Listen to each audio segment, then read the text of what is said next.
오늘은 남유다의 아하시아 왕에 대해서 살펴보고, 그 다음에 시간이 너무 짧아서 그 다음 아달랴 여왕까지 잠시 이렇게 살펴보도록 하겠습니다. 아하시아 왕은 22세에 왕위에 등극하게 됩니다. 그리고 그는 1년 만에 왕에 오르지만 1년 만에 전장터에서 도망 다니다가 죽음을 맞이하는, 어떻게 보면 참 비참하게 마지막을 맞는 그런 왕이 됩니다. 여러분, 그 여호사밧 왕에 대해서 여러 차례 말씀드렸습니다. 여호사밧은 참 하나님 앞에서 바로 서고 또 종교 개혁을 일으키고 어떻게든 하나님 잘 섬기려고 했던 그런 의로운 왕이었지만, 그의 딱 한 가지 약점이 하나 있었습니다. 그 단점이 무엇이냐 하면, 당시 북이스라엘의 아합 왕과 무엇을 맺었습니까? 사돈을 맺은 거죠. 사돈을 맺었습니다. 그죠? 그때 아합 왕은 역대 왕들 중에서 가장 악한 왕 중에 하나였고, 그 아합 시대에 북이스라엘이 그냥 영적으로 뿐만 아니라 하나님 앞에서 타락하고, 거의 아합의 그 죄로 말미암아 나중에는 왕조가 바뀔 만큼 아주 큰 죄를 하나님 앞에 짓게 됩니다. 그런데 그런 악한 왕과 이 여호사밧이 사돈을 맺는 거예요. 전에 말씀드린 것처럼 여호사밧이 그렇게 한 의도는 무엇이냐? 나라는 좀 안정적이고 강력하였지만 바로 코앞에 북이스라엘이 있는데, 그 당시에 북이스라엘도 아주 강력한 나라였거든요. 그러니까 이 북이스라엘과 계속해서 선대왕 왕국이 분열되고 난 다음에 잦은 전쟁이 있었는데, 이게 계속해서 이제 신경이 쓰인 거예요. 그래서 평화 조약을 맺어서 전쟁을 하지 않도록 하려는 의도는 좋았습니다만은, 그 방법에서 하나님이 기뻐하지 않는 방법으로 그들과 사돈을 맺는, 그죠? 정략 결혼을 하는. 그래서 자기의 아들과 그 북이스라엘 아합의 딸 아달랴와 결혼을 시켜서, 그때부터 남유다가 몇 대에 거쳐서 이 아달랴가 죽을 때까지 굉장히 나라가 어려움을 당하고, 그다음에 하나님 앞에서 징계를 받는 그런 어떤 역사를 이루게 된다라는 것입니다. 여호사밧에게 아들이 하나 있었는데 여호람입니다. 여호람이 지난 시간에 살펴보았듯이, 여호람이 이제 아달랴와 결혼을 하죠. 아달랴와 결혼하고, 그 다음에 여호람이 자기의 왕권을 견고하기 위해서 어떻게 합니까? 자기의 동생들을 그냥 다 죽여버려요. 아버지 여호사밧이 형제들끼리 싸우지 말라고 각각 성읍을 하나씩 나눠주고, 그리고 너는 그 성읍에서 왕노릇하고 그 성읍에서 성주처럼 그렇게 살면서 편안하게 살아라. 왕은 이 여호람에게 물려주겠다. 이런 의도였죠. 싸우지 말라고. 근데 이 여호람이 왕이 되자마자 자기 동생들을 싹 다 죽여버립니다. 죽여버리고, 그 다음에 나중에 이 여호람이 하나님 앞에서 악한 왕이었기 때문에 아라비아 군대들이 여호람이 쳐들어오게 됩니다. 쳐들어와가지고 여호람의 아들들을 다 죽여버립니다. 그리고 그때 딱 하나 남았는데, 그게 누구냐면 아하시아. 그래서 아달랴의 자기의 그 아들, 그죠? 아하시아만 딱 살아남고 다 죽습니다. 그래서 아하시아가 어쩔 수 없이 이제 왕이 됩니다. 왕이 되는데, 이 아하시아가 딱 1년만 제위에 임하다가 죽게 됩니다. 죽게 되는데 어떻게 죽게 되냐면, 오늘 말씀해 보면 북이스라엘의 아합 다음에 그 왕이 오른 사람이 요람입니다. 요람. 근데 이 요람은 다른 표기로 해서 여호람이라고도 합니다. 그러면은 여호사밧의 아들 이름과도 비슷하잖아요. 그죠? 그러니까 같은 이름을 사용하게 된 거예요. 같은 이름을. 그 말은 뭡니까? 여러분, 가끔 가다가 아이들 이름을 유명인을 따라서 이름을 짓는 분들이 간혹 계세요. 그런 사람들 있죠. 우리 교회도 누가 있었다 했는데 분명히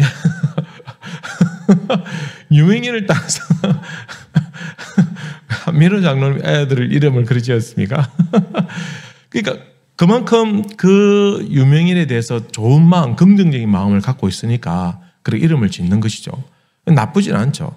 근데 이 여호사밧이 자기 아들 이름을 요람이라고 이름 짓고 그 아합의 아들이 요람, 그죠? 요람이 되는 겁니다. 같은 이름을 쓰는 건 뭡니까? 자기도 그 마음을 같이 하겠다는 것입니다. 그러니 이 아합의 아들 요람이 왕위에 오르는데, 근데 이 요람이 왕위에 오르고 난 다음에 나중에 자기 아버지가 언제 죽었습니까? 전쟁터에 나가가지고 누가 우연히 쏜 화살 맞고 죽었잖아요. 그때 그 전쟁이 어떤 전쟁인지 기억납니까? 길랏 라못이라고 기억납니까? 길랏 라못이라는 전쟁에 나갔는데 그 땅을 빼앗으려 나갔는데, 그런데 이 요람이, 자기 아들 요람이 자기 아버지가 못다한 그 꿈을 자기가 이루기 위해서 또 길랏 라못을 치러 가는 겁니다. 근데 치러 가는데 또 지 혼자 가지 않고 또 남쪽 유다에 있는 그 당시의 왕이 아하시아입니다. 이 아하시아를 꼬드겨가지고 전쟁에 참전시킵니다. 그러니까 이 아하시아도 자기 할아버지 때 실패했는데 교훈으로 삼았잖아요. 자기 할아버지가 죽다 살아났잖아요. 그 전쟁에서 겨우 도망쳐 나와가지고. 그런데 이 아하시아가 정신을 못 차리고 또 자기 외삼촌이 되죠. 그죠? 이제는 자기 엄마의 형제니까 외삼촌이 되는 북이스라엘의 요람 왕이 와서 전쟁에 참여해서 도와달라고 하니까 그걸 또 군사를 이끌고 가서 그 전쟁에 참여하게 된다라는 것입니다. 전쟁에 참여했는데, 그런데 역시 또 이번에도 이기지 못해요. 지는데, 특별히 자기 외삼촌이 요람이 또 부상을 입고, 그죠? 자기 아버지와 똑같아요. 부상을 입고 이스라엘이라는 곳으로 피신을 갑니다. 그곳에 가가지고 치료를 하고 있는데 그 병을 얻었어요.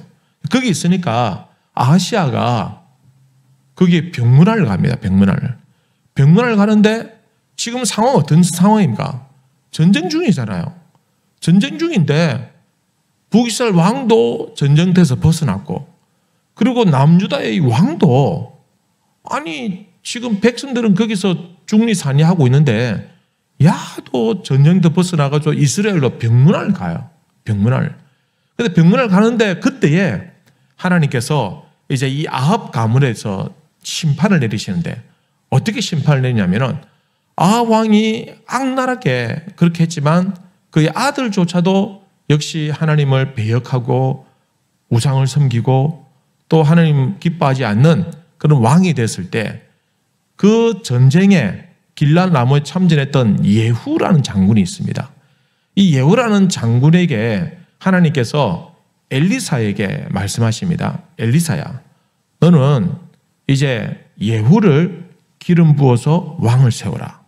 그리고 그가 내가 아합 가문에 향한 그 진노와 심판을 그가 행할 것이다. 이렇게 예언을 하시면서 엘리사에게 예후를 왕으로 세우라고 합니다. 그래서 엘리사가 예후에게 자기는 가지 않고 선지생을, 자기 제자를 그곳에 보내가지고 몰래 찾아가가지고 이 엘리사의 제자가 예후에게 기름을 붓고 그를 왕으로 세워버립니다. 지금 상태는 어떤 상태입니까? 전쟁 중입니다.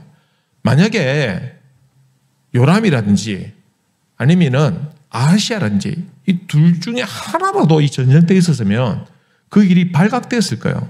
그렇지 않겠습니까? 갑자기 선지자가 자기 제자를 보냈는데 그 제자를 장군에게 보냈다. 의심스럽잖아요. 굉장히 위험한 일이거든요. 그럼 감히 이런 일이 일어날 수 없는데 왕 둘 다 전쟁터에서 벗어나 있고 예후 장관만 있고, 그에게 기름을 부으니까 예후가 자기 수하들을 불러가지고 이런 일이 있었다. 하나님께 나에게 기름 부어주시다. 하나님 뜻이다.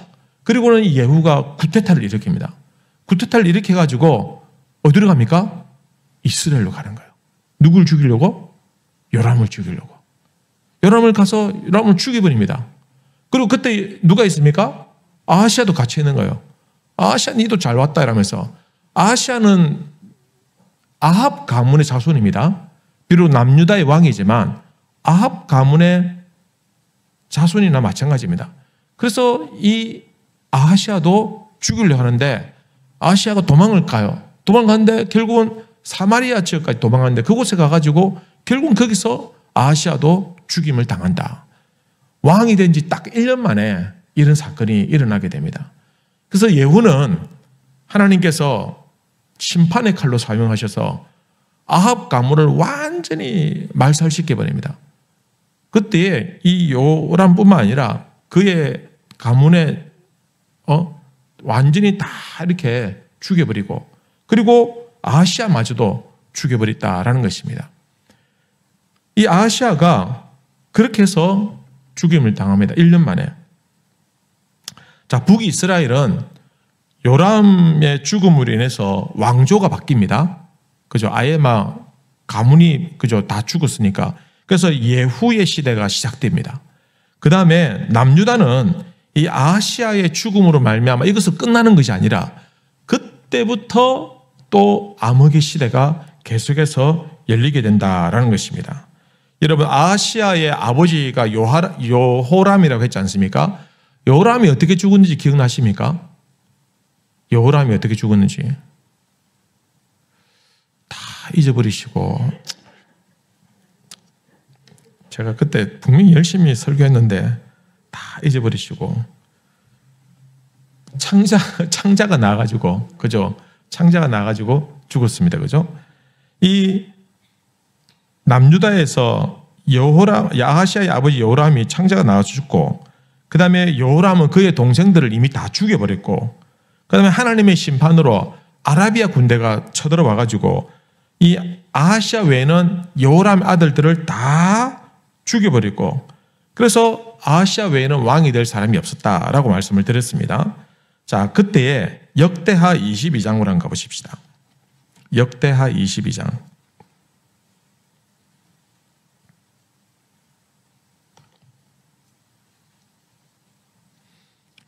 22장 찾았습니까? 22장 3절 말씀을 한번 보실까요? 같이 한번 읽겠습니다. 시작. 아하시아도 아합의 집길로 행하였으니 그는 그의 어머니가 깨어 악을 행하게 하였음이라. 아멘. 아하시아가 그죠? 그도 아합의 집길로 행하였다. 원래는 남유다의 왕이니까 다윗의 길로 행하였다. 이렇게 해야 되잖아요. 그죠? 아니면은 다윗의 길로 행하지 아니하였다. 이래야 되거든요. 남유다의 왕들 중에서 악한 왕들은 다윗의 길로 행하지 아니하였더니 근데 이 아하시아는 북쪽에 아합의 길로 행하였다라는 말은 거기에 지대한 영향을 받았다. 특별히 그의 어머니가 깨었다라고 하잖아요. 그 어머니가 누구라고요? 아달랴. 그죠? 그의 어머니는 아달랴고 아달랴의 어머니는 누굽니까? 이세벨. 그죠? 그러니까 이세벨도 굉장히 악한 왕입니다. 악한 왕비예요.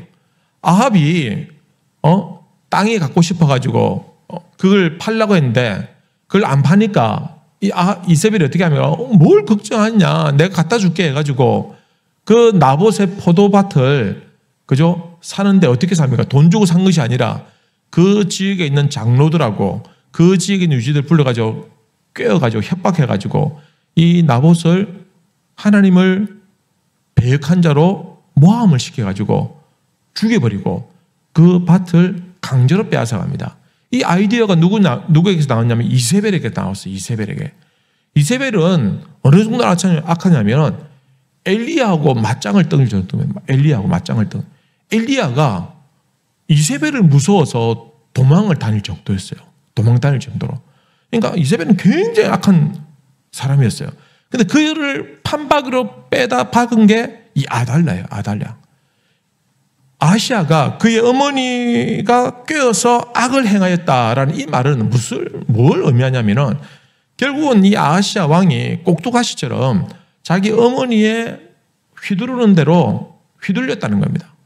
자기 어머니는 아달랴고 할머니는 이세벨인데 결국은 우상을 섬기고 나라의 우상을 섬길 수 산당을 짓고 또 악한 꾀를 내고 뭐 이런 일을 하는 거예요. 그리고 여호람이 자기 동생들 죽일 때 성경에서는 그렇게 하지 않았지만 아마 틀림없이 아달랴가 옆에서 막 이렇게 얘기해가지고 그랬을 가능성이 많아요.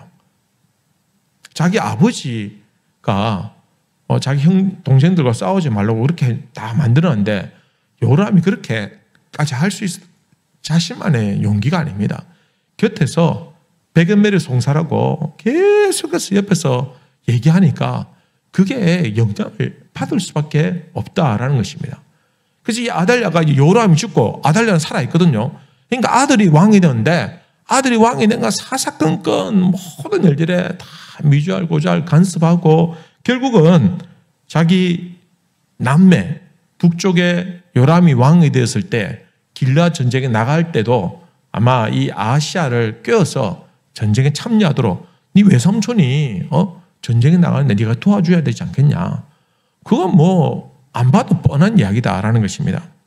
그렇게 해서 아하시아가 어머니의 영향을 받고 결국은 이 아합 가문에 맞추어서 그렇게 전쟁에도 나가고 나라도 다스리다 보니 결국 그가 비참하게 죽음을 맞이하게 되더라라는 것입니다. 여러분 아하시아의 죽음은 결국은 북이스라엘 아합을 향한 하나님의 심판의 연장선입니다. 하나님이 아합을 치십니다. 이세벨을 저 탑에서 시녀들이 떨어뜨려가지고 죽도록 만듭니다. 그리고 그의 아들도 죽고 전쟁터에서 죽고 그리고 자기 딸을 남편 사이도 여호람도 하나님 앞에서 악한 왕이었기 때문에 죽고 그리고 아달랴도 나중에 죽고 그리고 아달랴의 아들 아하시아도 죽고 결국은 비참하게 다 이렇게 멸문지하를 당하는 그런 상황이 된다라는 것입니다. 즉 이 아하시아 왕에 대해서 우리가 간단하게 요약하면 첫 번째는 그는 아합 왕과 동맹하였습니다. 악한 자가 동맹했습니다. 하나님은 금하신 일을 한 거예요. 하나님이 싫어하시는 자를 왕이 어떻게 그를 할 수 있습니까? 이 여호사밧에게 한 얘기예요. 여호사밧이 죽다 살아고 왔는데 그때 선지자가 그에게 하나님이 미워하는 자를 왜 왕이 사랑합니까? 그래서 결국은 나라가 어려움을 당한 겁니다. 두 번째는 부상을 입은 요람을 방문하기 위해서 전쟁터를 벗어난 것이 죄악입니다. 여러분 왕이 어떻게 지휘관이 전쟁터에서 벗어날 수 있습니까? 그것도 병문안 한다고. 그러니 예후가 쿠데타를 일으킬 수 있었다라는 거죠. 세 번째는 북이스라엘 예후가 일으킨 쿠데타로 인해서 도망가다가 결국은 사마리아에서 죽임을 당하였다. 여러분 아하시아는 이렇게 별 내용도 없습니다. 이렇게 간략하게 그냥 끝나버렸다. 1년 만에 그의 인생은 끝나버렸다라는 것입니다.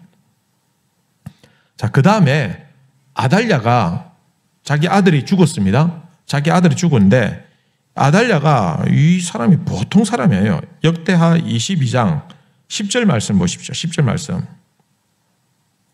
찾았습니까?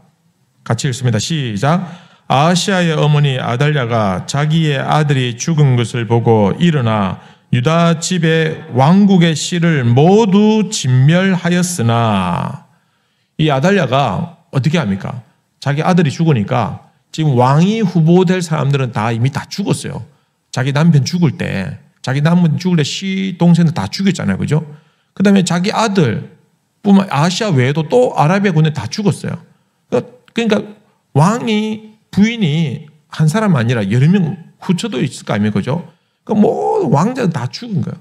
그리고 이제는 그 친척들까지 그 유다 집안에 있는 다른 왕위 계승 후보들까지 아달랴가 군사를 일으켜서 다 죽여버립니다. 이 아달랴가 보통 여자가 아니에요. 유다 집의 왕국의 씨를 모두 진멸하였으나 딱 한 명만 놓칩니다. 요아스라고. 나중에 이 요아스가 7살이 되어서 왕이 오르고 그때 아달랴가 그 왕궁에서 성전에서 벗어나자마자 바로 그 자리에서 죽임을 당합니다.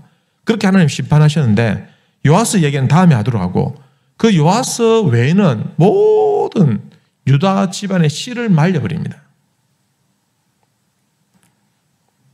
여러분, 아달랴가 여왕으로서 왕위에 있었던 기간은 6년입니다. 6년.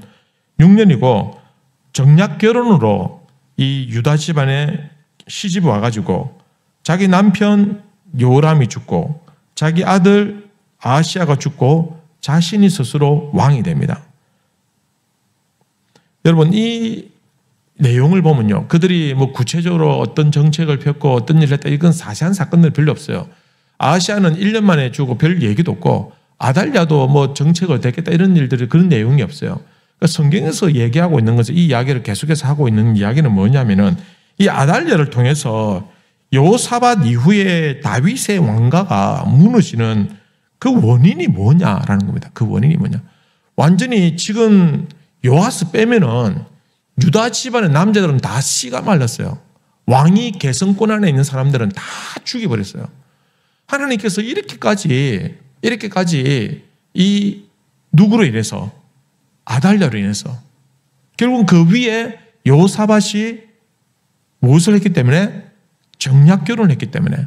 그냥 인간적인 아니란 생각에 하나님께서 거마친 일을 하고, 그리고 이 결혼이라는 것은 그냥 누구와 뭐 협정을 맺고 무슨 조약을 맺고 이 정도의 관계가 아닙니다. 완전히 집안에 사람을 들여서 피를 나누고, 그저 삶을 나누고 완전히 가족이 되는 건데, 이러한 일들에 하나님께서 가장 싫어하는 이 악한 자들, 우상을 섬기는 자들을 끌어들여가지고 자기의 가문으로 삼았을 때, 아하시야를 통해서 이 정략 결혼이 성사되고 그 다음 아들에게까지 완전히 다윗의 왕가가 멸문지하를 당하는 그런 위기를 맞게 되었다라는 것입니다. 여러분, 이 과정에서 딱 하나 그렇게 큰 거 아니에요. 그냥 가정이 그저 정략 결혼을 통해서 이용한 겁니다. 가정을 정략적으로 이용했고, 그 다음에 이 믿음의 계보를 잇는 일들을 소홀히 했을 때 그 결과가 사실은 엄청나게 나쁘게 나타났다라는 것입니다. 믿음의 계보를 잇는 게, 그죠? 별 생각 없었어요. 이 여호사밧은 나라가 안정적이고 하나님 잘 섬기고 왔고, 그래서 뭐 며느리 하나 뭐 드리는 게 뭐 대수겠냐 했지만, 그러나 그로부터 나라의 불행이 시작되었고 모든 왕자들이 다 죽임을 당하는 거죠. 그래서 이 믿음의 가문이라는 거, 이런 믿음의 가정을 지킨다는 것이, 이룬다는 것이 얼마나 중요한지 오늘 말씀을 통해서 보여주고 있다라는 것입니다. 그렇게 보면은 북이스라엘은, 그죠? 북이스라엘은 아합의 왕조가, 오므리 이후에 아합의 그 왕조가 망하고 예후가 쿠데타를 일으켰지 않습니까? 완전히 우리식으로 하면은 고려 끝나고 조선이 시작된 것처럼 왕조가 바뀐 겁니다. 이렇게 엄청난 사건이 일어난 그 핵심 인물이 누구였냐면 이세벨이라는 여인에서부터 시작됐어요. 이세벨, 이 악한 여자, 그죠? 그리고 남유다의 나라가 완전히 망하기 일보 직전까지 간 그 중심에 누가 있습니까? 아달랴가 있는 거야. 아달랴가, 그죠? 이 모녀가 완전히 나라를 말아먹었어요. 그들의 출생은 이방신을 섬기는 사람들, 이방 족속이, 이스라엘 족속도 아니에요. 이방 족속이었어요. 이방 족속이었고, 그들이 우상을 들여와가지고, 그리고 악한 생각으로 나라를 완전히 망쳐버렸다라는 것입니다. 여러분, 아무리 신앙생활 잘하는 그런 가정이라 할지라도, 그죠? 며느리 한 명 어떻게 들으냐? 중요합니다, 여러분. 남자들은 절대 못 이겨요, 여자들을. 가면 갈수록 져요. 동의가 되셔서 크게 웃으시는 거죠? 이길 수가 없어요. 난공불락이에요, 난공불락. 뭐냐면 여자의 역할이 너무너무 중요합니다. 물리적으로는, 그죠? 힘이 약할 수 있지만, 그러나 그 가정의 자리를 딱 잡으면 그때부터 남편과 자녀들과 모든 가정의 중심이 되고 가문이 일어설 수도 있고 무너질 수도 있고. 여러분 우리가 룻기를 벌써 알잖아요, 그죠? 그 가정이 룻이라는 한 여인을 통해서 완전히 망해져 가는 가정이었는데 룻이라는 이 지혜로운 여인 한 사람으로 말미암아 그 가정이 살아나게 되고 그 가정을 통해서 메시아의 계보가 이어지게 되는 거예요. 이세벨 때문에 북이스라엘은 망하고 남유다도 굉장히 큰 어려움, 전쟁터에서 수많은 백성들이 죽어나가고, 그죠? 이런 일들이 벌어져요. 오늘날 우리가 결혼 문화에 대해서 있지 않습니까? 좀 잘 생각해 봐야 됩니다. 요즘 젊은 친구들이 결혼을 하면은 참 좋은 믿음의 배우자를 만나기 어려워요. 그러다 보니까 어떻게 합니까? 안 믿는 사람을 만나서 어떻게든 믿게 해가지고 꼬셔가지고 결혼하기 전에 교회 와가지고 교회를 다니게 하고, 그죠? 억지로 뭐 학습이나 세를 받게 하고 결혼시키고, 그러면은 잘 다니면 너무너무 좋은데 감사한데, 그래가 신앙생활 잘하는 분들도 많아요. 근데 그렇게 해가지고 신앙적으로 위기를 겪는 경우들이 많아요. 제가 아는 저 청년들만 해도 여럿 있어요. 결혼할 사람이 없다는 거예요. 근데 믿음 생활 잘하는 자매가 없다는 거예요. 많아요. 믿음 생활 잘하는 자매는 많은데 그놈들이 볼 때는 믿음 생활 잘하는 이쁜 자매가 없었던 거지. 그러니까 이쁜 자매를 구하려고 하니까 믿음 생활이 우선이고 그 다음에 이쁘든지 안 이쁘든지 해야 되는데, 이쁜 사람부터 찾고 그 다음에 믿음 생활 억지로 끼워 맞추려고 하니까 결혼하고, 분명히 결혼하기 전에 교회 가기로 약속해놓고 그 다음에 결혼하고 교회를 안 가는 거예요. 그러니까 남자도 점점 믿음이 떨어져가지고 나중에는 교회를 떠나게 되는 경우들이 많더라는 겁니다. 여러분 참 어려운 숙제입니다. 믿음 생활 잘하는 배우자를 만난다는 게, 그렇게 믿음 생활 잘하는 사람을 만난다는 게 그래서 축복입니다. 우리가 생각할 때는 뭐 신앙생활 잘하면 되겠지 이렇게 생각하지만, 성경에서 우리에게 교훈하고 있는 것은 한 가문뿐만 아니라 한 나라가 망할 수 있는 그런 위기에 이를 수도 있다라는 것입니다. 그만큼 우리 가정이라는 이 아름답고 거룩한 이 공동체를 정략적으로 이용하는 것은 결코 있어서는 안 되는 일입니다. 의외로 가정의 힘이 강력합니다. 가정은 굉장히 강력한 힘을 가지고 있고 가정 안에서 놀라운 역사들이 나타나고 있는데, 그죠? 그 가정이 무너지면 사회가 무너지게 돼 있고 나라가 무너지게 되는 겁니다. 이 시대에 우리나라가 어려움을 겪고 있는 그 모든 뿌리를 찾아가면 가정의 문제들이 많아요. 가정의 문제들이.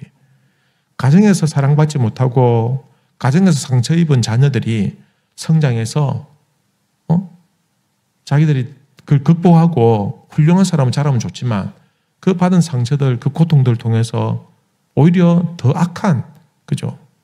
분풀이하는 대상으로 가정을 삼을 때도 있더라라는 것입니다. 그래서 참 어떻게든 결혼하기 전에 신앙생활 잘할 수 있도록, 그죠? 잘 가르치고 또 어떻게든 신앙 고백을 통해서 신앙생활 잘할 수 있도록 해야 됩니다. 그게 보장이 되어야 됩니다. 그래서 어쨌든 그 기간은 좀 길었으면 좋겠어요. 한 달만 딱 교회 나오고 결혼하고 이러지 말고 적어도 한 1년 정도. 아니 결혼 예식장 요즘에 1년 전에 잡아야 되잖아요. 안 그래요? 1년 전에는 식장을 못 잡는데요. 저는 그게 이해가 안 돼요. 교회 와서 하면 되지. 젊은 애들 보고 너는 왜 교회에서 결혼식 안 하는데? 라면 사진이 이쁘게 안 나온다는 거예요. 젠장. 사진이 뭐 대단하다고. 사진 찍으면 그거 얼마 본다고요. 사진 찍으면 집들이 딱 할 때까지만 봅니다. 그 다음 안 보잖아요. 저희 집에도 결혼 사진이 지금 어디 갔는지 모르겠어요. 어디 있을 거예요. 그죠? 잘 안 봐줘요. 그 이후에는. 그죠? 그러니까 최대한 정말 안전하게 신앙생활 잘 한다라고 확신이 설 때까지, 그죠? 그죠? 그런 게 좀 필요할 것 같아요. 그죠? 정말 어려운 문제입니다, 사실은. 이게 부모님 뜻대로 잘 안 돼요. 자녀들 생각들이 다 다르고. 하지만 이를 위해서 기도 많이 하셔야 됩니다. 그렇게 기도해야 그 자녀들의 가정 교회를 안 떠나요. 어쨌든 교회를 안 떠나야 됩니다. 아직 결혼 안 한 우리 자녀들 있죠. 여러분 단디하십시오. 단디해서 어떻게든 교회 안에서 신앙 안에서 할 수 있도록 어쨌든 뭐 뭘 달래고 얼래고 뭐 어쨌든 뭘 주더라도 뭐 어떻게 하더라도 재산 다 물려주는 아니더라도 어쨌든 교회 안에서 신앙생활 할 수 있도록 그렇게 믿음의 계보를 이어가야 그 다음에 자녀들이 하나님의 축복을 받는 겁니다. 여러분 신앙 떠나면 그 인생에 답이 없습니다. 그렇지 않습니까? 그죠?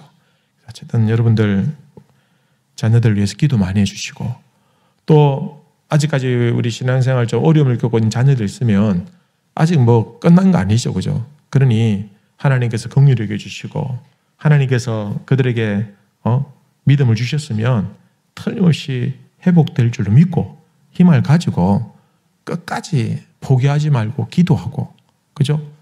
잘 달래가지고 기도 열심히 하고 그래서 언젠가는 그들이 다시 주님 품으로 돌아올 수 있도록 그렇게 해야 되겠다라는 것입니다. 제가 이렇게 말씀드리는 이유는 나쁘게 얘기하기 위해서가 아니라 이 문제를 가지고 우리 부모님들이 기도를 많이 해주시고 그죠? 그리고 우리 젊은 세대들이 교회를 떠나지 않도록 그렇게 하셨으면 좋겠습니다. 우리 교회 돈만 좀 있으면 본당을 좀 결혼식장처럼 이렇게 꾸몄으면 좋겠는데 그만큼 좀 쉽지 않다는 문제입니다. 그죠? 하지만 오늘 말씀을 통해서 우리가 교훈을 얻을 때에 이 모녀로 나라가 거의 뭐 왕조가 바뀌고 한 가문이 멸망을 하고 한 나라가 그냥 망하기 일보 직전까지 가는 그 위기를 바라볼 때에 정말 하나님을 잘 섬기는 것이 얼마나 중요한가라는 것을 우리가 말씀을 통해서 교훈으로 삼기를 바랍니다.